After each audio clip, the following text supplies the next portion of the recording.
Fala aí, galera, tudo bem? Eu sou o professor Júlio, professor de matemática do Dascalos, e hoje nós vamos começar mais uma aula de geometria plana.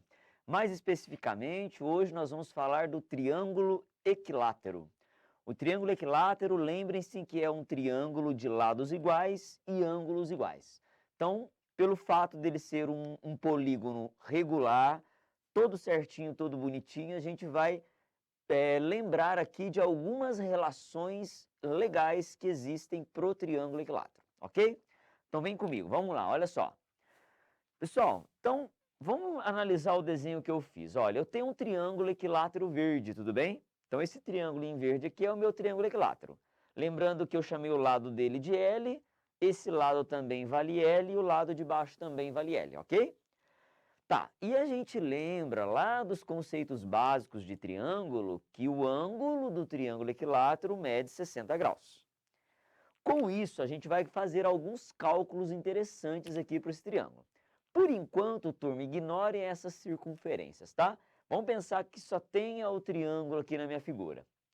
A distância que vai lá do vértice de cima até a base é a altura do triângulo, que eu chamei de H, ok?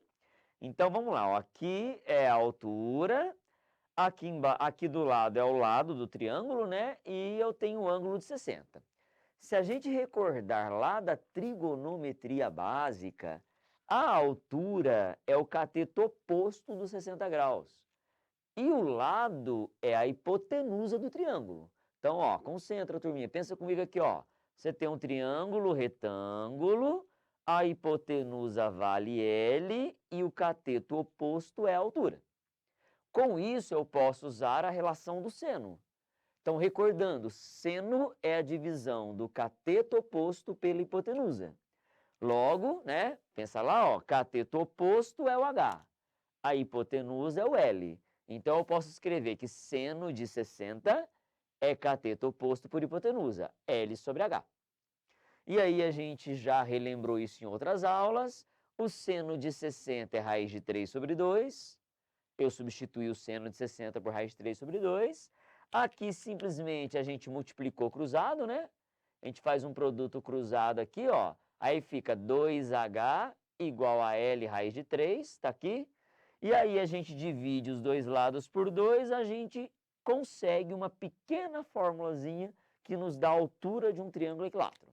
Então, concluindo, a altura de um triângulo equilátero é lado raiz de 3 sobre 2. Essa é a nossa primeira relação. Segunda coisa interessante, turminha. A área, a gente sabe que a área de um triângulo é base vezes altura por 2. Para ficar mais fácil de escrever, de calcular, eu pus meio base altura, certo? A base é o lado, percebam que a base do triângulo é o lado, então eu substituí a base por L, e a altura é o que eu acabei de obter. Então, no lugar da base eu pus o lado, e no lugar da altura eu pus a conta, né, a expressão que eu obtive. Então vai ficar meio vezes L raiz de 3 sobre 2. Isso para quê, professor? Estou tentando achar a área do triângulo equilátero. E aí, olha só, lado vezes lado é lado quadrado. E 2 vezes 2 é 4. E aí a gente consegue uma segunda relação legal, que é para a gente calcular a área de um triângulo equilátero. Então, nessa primeira relação, eu tenho a altura. E na segunda relação, eu tenho a área do triângulo equilátero. Lado quadrado, raiz de 3 sobre 4. Até aí, tudo bem? Bom, e agora a gente vai arrematar o nosso raciocínio. Vamos voltar para a nossa figura. Olha só, eu tenho um círculo, uma circunferência que está por fora do triângulo, chamada de circunscrita. E eu tenho uma circunferência que está dentro do triângulo, chamada de inscrita. Então, a circunferência branca é a circunscrita e a circunferência rosa é a inscrita. E aí, turminha, notem que a altura desse triângulo é separada no raio da circunferência grande e no raio da circunferência pequena. Então, o raio da circunferência pequena, que eu vou chamar de R, e o raio da circunferência grande, que eu vou chamar de R1, formam a altura do triângulo equilátero. Tá aí, tudo bem? Aí, galera, vamos lembrar que este ponto, que é o centro das duas circunferências, ele tem um nome importante. Ele é chamado de circuncentro. Na verdade, ele tem vários nomes, né? Esse ponto, ele pode ser chamado de circuncentro, porque ele é o centro da circunferência circunscrita. Ele pode ser chamado de incentro, porque ele é o centro da circunferência inscrita. E ele também pode ser chamado de baricentro, que é um outro ponto interessante que o triângulo tem. E aí, a gente estudando as propriedades dos triângulos, a gente sabe que o baricentro divide a altura em duas partes, em que a maior é o dobro da menor. Ah, então, professor, quer dizer que o raio grande, o raio branco, é o dobro do raio pequeno.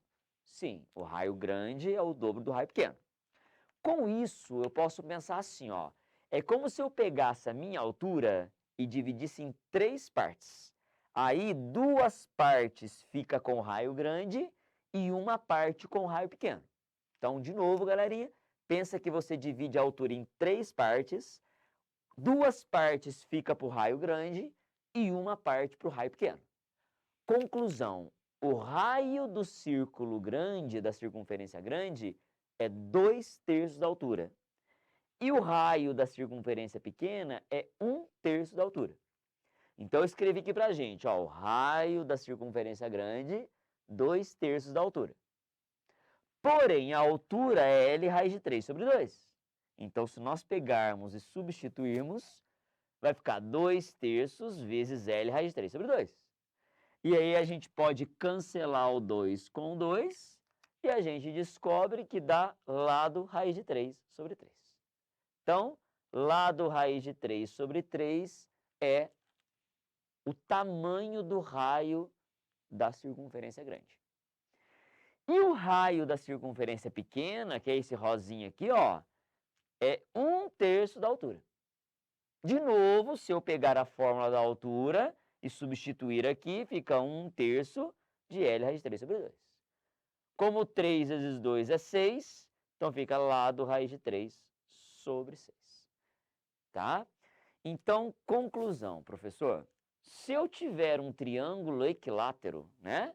Basta conhecer o lado dele, só com a medida do lado dele, você consegue obter a altura do triângulo equilátero, você consegue obter a área do triângulo equilátero, você consegue obter o raio do círculo que fica por fora do triângulo equilátero e o raio do círculo que fica por dentro do triângulo equilátero, tá? E última observação, galera. Este raio que fica dentro do triângulo equilátero tem o nome de apótema, tá? Então, este rainho é chamado de apótema. Apótema é o raio da circunferência inscrita no triângulo equilátero, ok? Bom, turminha, é isso. Espero que tenham entendido, tá? Agora é só exercitar e mandar ver bem no Enem. Um abraço para vocês.